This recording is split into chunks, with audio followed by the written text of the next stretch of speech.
দক্ষিণবঙ্গে বাংলা জুড়ে রয়েছে বর্ষা, আর এই বর্ষার কারণে ঝড় বৃষ্টি চলবে আগামী 10 তারিখ পর্যন্ত। আবহাওয়া দপ্তর জানিয়েছেন আজকে এবং আগামীকাল দিনভর মেঘলাভাব এবং দিনভর বৃষ্টি থাকার সম্ভাবনা আছে।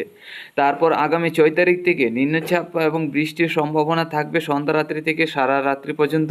তারপর দিনের বেলা মোটামুটি পরিষ্কার হবে, আর এই দিনের বেলা মোটামুটি আবহাওয়া পরিষ্কার থাকার কারণে আগামী 6 তারিখ থেকে তাপমাত্রা হবে দুপুরের ঊর্ধ্বমুখী। তো নিম্নচাপ থেকে বৃষ্টির সম্ভাবনা থাকলেও কিন্তু আগামী দিনগুলিতে গরম বাড়তে যাচ্ছে বন্ধুরা।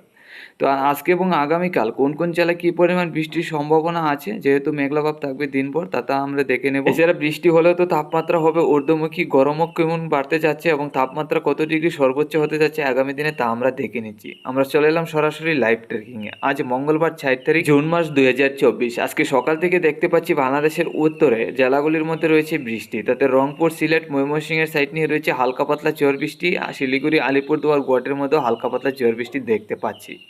এছাড়া বাংলাদেশের রাজশাহী, ঢাকা, খুলনা, বরিশাল, কুমিল্লা, চট্টগ্রাম, আমাদের ত্রিপুরার দিকে পরিষ্কার। আসামের শিলচর, করিমগঞ্জ, হাইলাকান্দি জেলার মধ্যেও হালকা পাতলা ঝড় বৃষ্টি আছে। আজকে দুপুরের মধ্যে গেলে আমরা দেখতে পাচ্ছি এই নিম্নচাপটা আবারও চলে আসবে আমাদের ত্রিপুরার দিকে। তাদের বাংলাদেশের সিলেট, ময়মনসিংহ, ঢাকা, কুমিল্লা, বরিশাল, খুলনা, চট্টগ্রাম হয়ে আমাদের ত্রিপুরা রাজ্যের দিকে হালকা থেকে মাঝারি বর্ষণ দেখুন আজকে দুপুরের মতো আবারও লক্ষ্য করতে পারছি। এছাড়া শিলিগুড়ি, আলিপুরদুয়ার, আসামের শিলচর, করিমগঞ্জ, হাইলাকান্দি জেলাগুলির মধ্যেও আজকে দুপুরের মধ্যে হালকা পাতলা ঝড় বৃষ্টি থাকতে পারে।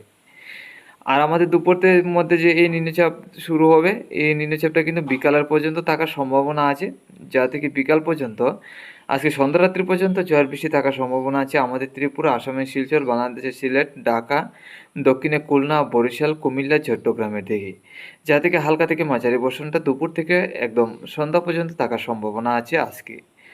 তারপর আজকে মধ্যরাত্রির মধ্যে গেলে তেমন বৃষ্টি থাকবে না, সন্ধ্যারাত্রির পর থেকে কিন্তু তেমন বৃষ্টি থাকে না আমাদের ত্রিপুরা এবং বাংলাদেশের একাধিক জেলায়। তো আসামের শিলচর, করিমগঞ্জ, হাইলাকান্দি জেলা, এছাড়া বাংলাদেশের সিলেটের মধ্যে আজকে রাত্রির মধ্যে ঝড় বৃষ্টি থাকতে পারে। তাতে হালকা থেকে মাঝারি বর্ষণ হবে, এর মধ্যে হালকা পাতলা বজ্রপাতও থাকবে। আগামীকাল সকালের মধ্যে যদি যাই আমরা, তাতে দেখতে পাচ্ছি বাংলাদেশের উত্তরের জেলাগুলির দিকে ঝড় বৃষ্টি থাকার সম্ভাবনা আছে, যা থেকে সিলেট, ময়মনসিংহ এবং রংপুরের সাইড নিয়ে হালকা পাতলা ঝড় বৃষ্টি থাকবে। এছাড়া শিলিগুড়ি, আলিপুরদুয়ার, গুয়াহাটির মধ্যে হালকা পাতলা ঝড় বৃষ্টি, আসামের শিলচর, করিমগঞ্জ, হাইলাকান্দি জেলার মধ্যে হালকা পাতলা ঝড় বৃষ্টি থাকবে। তারপর দুপুরের মধ্যে গেলে আবারও দেখতে পাচ্ছি তেমন বৃষ্টির সম্ভাবনা নেই। দেখুন আগামীকাল দুপুরের মধ্যে কিন্তু তেমন বৃষ্টি থাকবে না, সকাল থেকে বাংলাদেশের উত্তর জেলাগুলি থেকে বৃষ্টি থাকবে। তারপর দুপুরের মধ্যে গেলে পরিষ্কার হয়ে যাবে, সন্ধ্যারাত্রি থেকে রাত্রির মধ্যে কিছু নিম্নচাপ প্রবেশ করার সম্ভাবনা আছে আগামীকাল, যা থেকে বাংলাদেশের রংপুর, সিলেট, ময়মনসিংহ, রাজশাহী, ঢাকা, কুমিল্লার সাইড নিয়ে হালকা থেকে মাঝারি বর্ষণ হবে। এছাড়া আলিপুরদুয়ার, গুয়াহাটির মধ্যেও হালকা থেকে মাঝারি বর্ষণ থাকবে, আমরা যেটা দেখতে পাচ্ছি।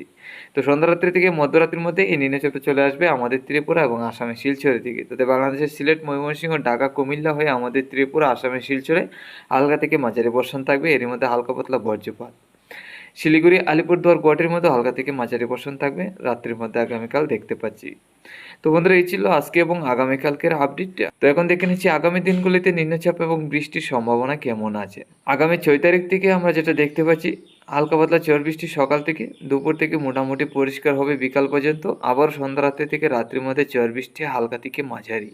তাতে 7 তারিখ সকাল থেকে আবারও নিম্নচাপ এবং বৃষ্টির সম্ভাবনা, দুপুরের মধ্যে নিম্নচাপ থেকে বৃষ্টির সম্ভাবনা আছে, সন্ধ্যা রাত্রি থেকে রাত্রি পর্যন্ত ঝড় বৃষ্টির সম্ভাবনা আমরা দেখতে পাচ্ছি। 8 তারিখও একই রকম পরিস্থিতি, সকাল থেকে সারাদিন ভরে ঝড় বৃষ্টির সম্ভাবনা আছে, তাতে রাত্রি পর্যন্ত ঝড় বৃষ্টি থাকবে। 9 তারিখের মধ্যেও কিন্তু গেলে একই রকম আমরা আপডেট দেখতে পাচ্ছি যে বৃষ্টির সম্ভাবনা রয়েছে। তো বন্ধুরা, 7 তারিখ থেকে 8 তারিখ একটানা ঝড় বৃষ্টি হবে দিনভরেই রাত্রি পর্যন্ত। 9 তারিখ থেকে সকালে ঝড় বৃষ্টি, দুপুরের দিকে পরিষ্কার, রাত্রি থেকে আবারও ঝড় বৃষ্টি থাকবে। বঙ্গোপসাগরে কিন্তু এখনও পর্যন্ত কোনো রকমভাবে ঘূর্ণাবর্ত তৈরি হওয়ার সম্ভাবনা থাকছে না আগামী 13 তারিখ পর্যন্ত। এই মোটামুটি নিম্নচাপ হালকা পাতলা থাকবে বঙ্গোপসাগরের দক্ষিণের সাইড নিয়ে। এছাড়া আরব সাগরের দিকে আমরা যেটা লক্ষ্য করতে পারছি, কিছুটা নিম্নচাপ এবং ঘূর্ণাবর্তের সম্ভাবনা আছে। ওইদিকে হয়তো আরব সাগরে ঘূর্ণাবর্ত তৈরি হলে হতে পারে। মেঘলাভাব যেহেতু রয়েছে, তাপমাত্রাটা কিছু দেখে নিচ্ছি যে আজকে দুপুরে বা আগামীকালকে কেমন তাপমাত্রা থাকবে। আজকে দুপুরের মধ্যে 30 থেকে 32-এর কাছাকাছি ত্রিপুরা, বাংলাদেশের একাধিক জেলায়। আগামীকাল দুপুরের মধ্যে 34 ডিগ্রি তাপমাত্রা। আজকের তুলনায় আগামীকাল দুপুরের মধ্যে কিন্তু সূর্যের আলো বেশি পাওয়া যাবে, আমরা যেটা দেখতে পাচ্ছি তাপমাত্রার আপডেটে। তারপর আগামী দিনগুলিতে আগামী 6 তারিখ থেকে তাপমাত্রা হয়ে যাবে 34 ডিগ্রির কাছাকাছি। 6 তারিখের মধ্যে তাপমাত্রাটা আরও বেশি বাড়বে, কারণ 6 তারিখ থেকে তেমন বেশি একটা মেঘলাভাব হয়তো থাকবে না, সূর্যের আলো বেশি থাকতে পারে, যার কারণে গরম বাড়তে পারে। ছয় তারিখ থেকে 7 তারিখের মধ্যে লক্ষ্য করতে পারছি তাপমাত্রা চলে যাবে 37 থেকে 38-এর কাছাকাছি ত্রিপুরা বাংলাদেশের একাধিক জেলায়। 8 তারিখের মধ্যে লক্ষ্য করতে পারছি 35 থেকে 36-এর কাছাকাছি। তো আগামী দিনগুলিতে নিম্নচাপ বা বৃষ্টির সম্ভাবনা থাকলেও কিন্তু গরম বাড়তির দিকে থাকবে আগামী 6 তারিখ থেকে।